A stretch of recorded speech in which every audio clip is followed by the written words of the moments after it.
Alright guys, here we go. My review of WellGoUSA's Phantasm Collection. I gotta say, I'm really impressed with this collection here. I never thought we would have got all movies in the Phantasm Collection in one box. But now we have them, guys. There's a little side view of all the movies. Now, as all of you know, it does have reversible art. I just put it in the original theatrical for the first two movies, artwork. Alright, let's crack this bad boy open. Let's take a look here.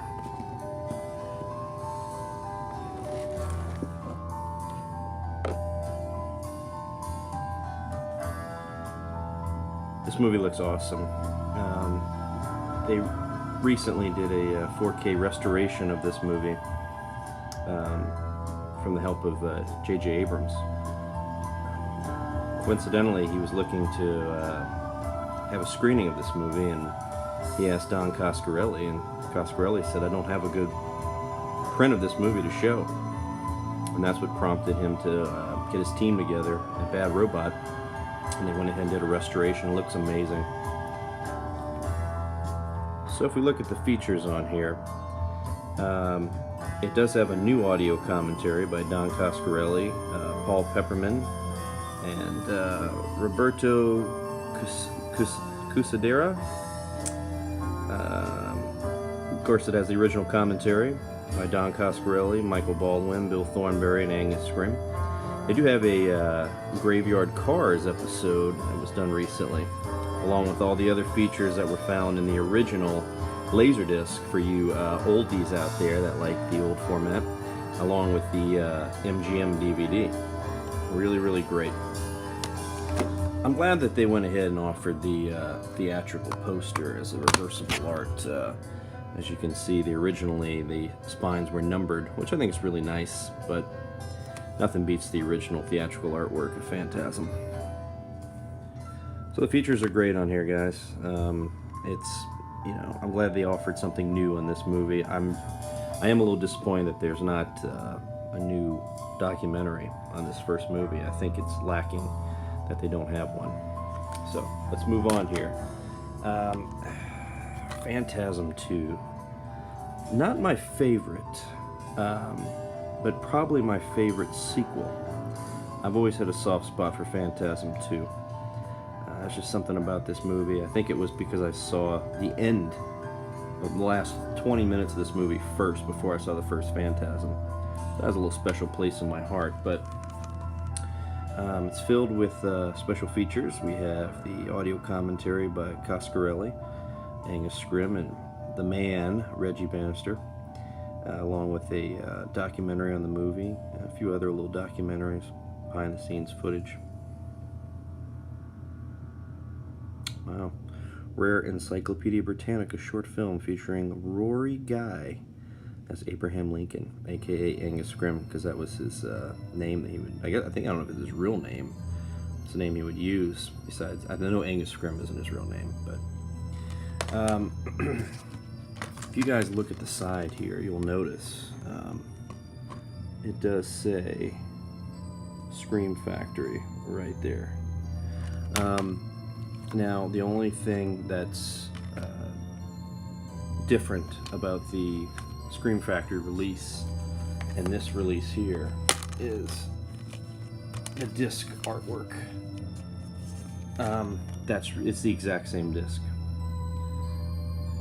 Now, I don't really have a problem with Phantasm 2, the way it looks, but if you compare it to the other films that are presented here, it's definitely lacking in terms of picture quality, which is a shame because this one had the largest budget of any of the Phantasm movies and has the weakest transfer. So I'm hoping that Arrow knocks this one out the park and doesn't use the same transfer as Scream Factory. Now moving on, Phantasm 3, Lord of the Dead. This movie here, I tell you, with a cliffhanger like 2 has, of course they all have cliffhangers, but with a cliffhanger like 2 has, I didn't know what to expect with 3. It was supposed to come out theatrically. It didn't get a theatrical release. At the last minute, they pulled a fast one on Don Coscarelli at Universal, because it was originally a 2-picture dealie at Universal. This one came out in '88. This one didn't come out until 1994. And what happened was, they made him pull it out. I think it might have got to a couple of theaters, but it was primarily known as a direct-to-video release. And back in 1994, direct-to-video releases were definitely a nail in a coffin, so to speak, for any type of movie, especially a franchise. But I will tell you, I'm not a huge fan of 3, but 3 is pretty damn fun. It's a little different from 2. It's got more comedy elements in it, but I think it's pretty enjoyable. It definitely looks amazing. They did a remastering on this, and it looks awesome. I've never seen it look good like this. Let's take a look at the special features here. Now, I was always interested about this because I've had the special edition DVDs on the Phantasm movies. I've even had the old Sphere I got from the UK. I still have that. That was a 5-disc set. It had the 4 movies and a bonus disc. And I was always concerned with why didn't they have a commentary by Don Coscarelli for Phantasm 3? Because if you look down here, it had a commentary with Michael Baldwin and Angus Scrimm, but not the director. And they corrected that with this release. WellGoUSA has a new commentary track with Don Coscarelli and Norman Buckley, the editor. They also have recently recorded a new documentary for this movie here through WellGoUSA and Red Shirt Productions. They did one for 3 and they did one for 4. Sadly, they didn't do one for 1, which I still don't understand, but, you know. I enjoy Phantasm 3, you know, it's just, like I said, it's not my favorite, but it's got some fun elements in it. I like all the Phantasm movies. I think they're all really enjoyable little movies, and the fact that it's the same director, same writer, well, I say director, technically the 5th movie, he didn't direct it, but if you look at the special features, he did some second unit, so it kept the same cast and the same team for a franchise that spawns from '79 to 2016. That's pretty damn impressive. So there's Phantasm 3. Now moving on to my particular, not my favorite, but second favorite of the sequels, Oblivion. I love Oblivion. I love the fact that they did this one on the cheap, and they found a way to use old footage from Phantasm 1, which I've always been concerned with Phantasm 1. Even as a kid, I knew something was up with that movie, and I saw Phantasm when I was about 11 or 12 years old. Perfect age to see Phantasm. And even then, I knew it felt a little off. Like, I knew they rearranged scenes because the voiceovers always threw me for a loop. I said, why is there voiceovers here? And there were certain elements in that movie, I could tell that they did an edit at the end and cut a lot of scenes, and this movie kind of proves it, my point, because there's a lot of deleted scenes.